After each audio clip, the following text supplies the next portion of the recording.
जय श्री राधे। हर हर महादेव। मित्रों, आज हम फिर से अपने चैनल पर शनिवार के व्रत की विधि और व्रत कथा लेकर के आए हैं। शनिवार का व्रत रखने वाले व्यक्ति को एक ही बार भोजन करना चाहिए।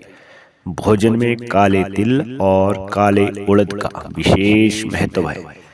शनिदेव की पूजा में तांबे के पैसे, तेल, काले उड़द और काला वस्त्र चढ़ाया जाता है। इससे शनिदेव प्रसन्न होते हैं। यदि किसी जातक की जन्म कुंडली में शनि ग्रह पीड़ित है, अस्त है, या शनि ग्रह खुद राहु के प्रभाव में हो या केतु के प्रभाव में हो या डिग्री बल में, अंश बल में बहुत कम है, तो शनि से संबंधित कोई उपाय या शनिवार के व्रत वह कर सकता है। तो आइए प्रारंभ करते हैं शनिवार के व्रत की कथा। एक बार सातों ग्रह बैठे हुए इस बात का विवाद छेड़ बैठे कि समस्त ग्रहों में कौन सा ग्रह सबसे बड़ा है। इसका निर्णय कराने के लिए समस्त ग्रह देवराज इंद्र के दरबार में उपस्थित हुए। इंद्र ने सोचा, यदि किसी एक ग्रह को मैं महान कह दूंगा तो शेष सारे ग्रह मुझसे रुष्ट हो जाएंगे। इसलिए वे हाथ जोड़कर कहने लगे, मैं आप लोगों का निर्णय करने में असमर्थ हूँ, इसलिए आप पृथ्वी पर राजा विक्रम आदित्य के पास जाइए। वे बड़े न्यायप्रिय राजा हैं। देवताओं को इंद्र की बात जच गई। वे सभी विक्रम आदित्य के दरबार में उपस्थित हुए। उन दिनों विक्रम आदित्य उज्जैन में राज्य कर रहे थे। समस्त देवता जब उनके दरबार में आए तो वे उनके स्वागत में सादर खड़े हो गए और उनके दर्शन देने का प्रयोजन पूछा। यह जानकर कि मुझे इनमें से किसी एक को बड़ा और किसी एक को सबसे छोटा बताना है, राजा भी बड़े धर्म संकट में पड़ गए। मगर वह कर्तव्य निष्ठ राजा थे, इसलिए उन्होंने न्याय करने का निश्चय किया। दूरदर्शी विक्रम आदित्य किसी एक देवता को अपने मुंह से छोटा या बड़ा कहना नहीं चाहते थे, इसलिए उन्होंने प्रत्येक ग्रह के आसन उन्हीं की प्रिय धातु के बना करके इस क्रम से रख दिया कि सोने का आसन सबसे पहले आया और लोहे का सबसे बाद में। फिर उन्होंने देवताओं से कहा कि वे अपने अपने आसन पर पधारें और आसनों के क्रम से ही ग्रहों में अपना पद जाने। आसन सोने, चांदी, कांसा, पित्तल, शीशा, रांग, जस्ता, अभ्रक और लोहे के थे। लोहे का आसन सबसे बाद में था। वह था शनिदेव जी का आसन। शनिदेव समझ गए कि विक्रम आदित्य ने उन्हें सबसे छोटा कह करके अवहेलना की है। अतः वे क्रोधित होकर के कहने लगे, राजन, तुम मेरे पराक्रम को नहीं जानते और ना ही मेरे प्रभाव को जानते हैं। सूर्य एक राशि पर 1 महीना और चंद्रमा 2.25 दिन, मंगल 1.5 माह, बृहस्पति 13 मास, बुध और शुक्र केवल 1 मास और राहु केतु उल्टे चलते हुए सिर्फ 18 मास तक ही राशि पर रहते हैं। परंतु मैं एक राशि पर 2.5 साल से 7.5 साल तक रहता हूँ। श्री राम जी को 7.5 आई तो उन्हें राज्य के स्थान पर वनवास मिला, और रावण पर आई तो उसके कुल का ही सर्वनाश हो गया। अब तेरी बारी है।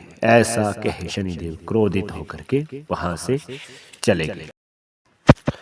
काल चक्र के अनुसार राजा विक्रम आदित्य पर जब 7.5 आई, तब शनिदेव घोड़ों का सौदागर बन करके उज्जैन नगरी में पधारे। उनके मायावी घोड़े बहुत ही मनभावक थे।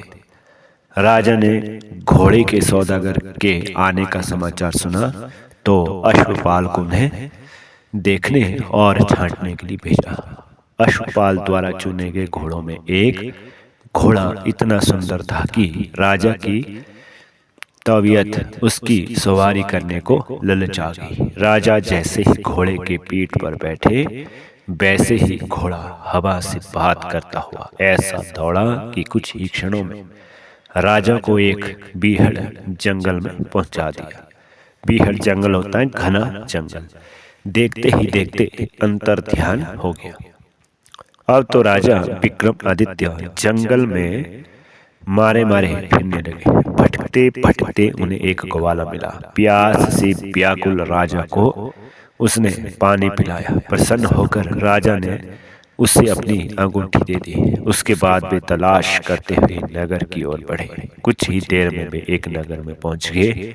वहां उनकी भेंट नगर सेठ से हुई।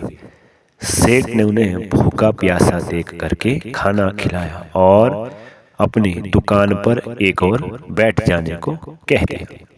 शनि महाराज की कृपा से उस दिन सेठ की खूब आमदनी हुई। सेठ ने राजा को भाग्यवान पुरुष समझकर अपने यहाँ रखने का फैसला किया। सेठ राजा को अपने घर ले गया। जिस समय राजा भोजन कर रहा था तब वह कमरे में अकेले थे और उस कमरे की खूंटी पर एक 9 लखा हार टंगा था। राजा की जैसे ही उस पर नजर गई, खूंटी उस हार को देखते ही देखते निगल गई। कुछ देर बाद सेठ कमरे में आया और उसे खूंटी पर हार न पाया तो उसने राजा को हार की चोरी के अपराध में नगर के न्यायपति की सेवा में उपस्थित कर दिया। सारी वस्तु स्थिति को सोच समझकर न्यायपति ने राजा के दोनों हाथ पैर काटकर चौरंगिया बना देने का फैसला सुना दिया। न्यायपति के आदेश अनुसार जब राजा चौरंगिया बन गया तो उस नगर के एक तेली को राजा पर दया आ गई। वह उसे उठा लाया। उसने उसकी दवा आदि करा करके उसको इस योग्य बना दिया कि वह कोल्लू के पीछे बैठ जाने के लायक हो गया और अपनी आवाज से बैल हाँक सके। इस तरह समय बीतता गया। 7.5 बीतने में कुछ ही काल बचा था कि एक दिन चौरंगिया को वर्षा ऋतु में मल्हार राग गाने की सूझी। रात की खामोशी में उसकी मनमोहक ध्वनि राजकुमारी के कानों में पड़ी। ऐसी सुरीली आवाज को सुनते ही वह उस राग पर मोहित सी हो गई। उसने दासी को भेजकर उसका अत्ता पत्ता मालूम कर लिया। रागी चौरंगिया है, इसलिए रानी ने प्रण कर लिया कि अगर वह विवाह करेगी तो उसी रागी से विवाह करेगी, वरना आजीवन अविवाहित रहेगी। इस निश्चय के साथ वह आसन पार्टी लेकर के पड़ गई। सुबह जब राजा रानी को मालूम हुआ तो उन्होंने उसे समझाने की बहुत कोशिश की, मगर राजकुमारी अपने प्रण से बाल बराबर टलने को तैयार नहीं थी। विवश होकर राजा रानी को मानना पड़ा और राजकुमारी के भाग्य में जैसा लिखा है वैसा ही होगा।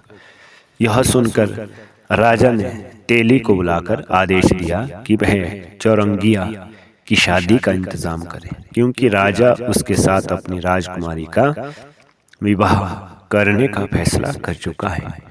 शुरू में तो तेली ने समझा कि राजा मजाक कर रहा है, पर जब राजा ने डांट कर आदेश दिया तो उसको चौरंगिया की शादी का प्रबंध करना ही पड़ा।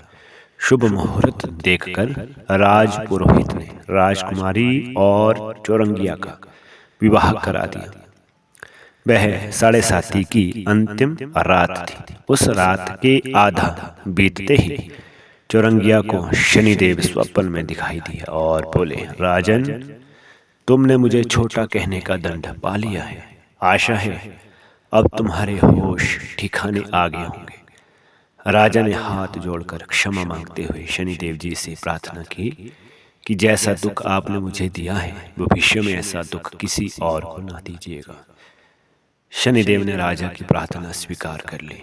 आंख खुलने पर चौरंगिया ने देखा कि उसके दोनों हाथ और पैर बिल्कुल ठीक हो गए हैं। वह बिल्कुल भल्ला चंगा हो गया है।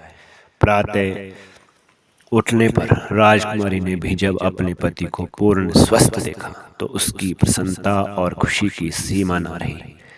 राजा भी अपने जामाता को पूर्ण स्वस्थ पुरुष देखकर बड़ा खुश हुआ और जब उसे पता लगा कि उसका जामाता उज्जैन का विश्वविख्यात राजा विक्रमादित्य है तो उसे अपने सौभाग्य पर गर्व होने लगा।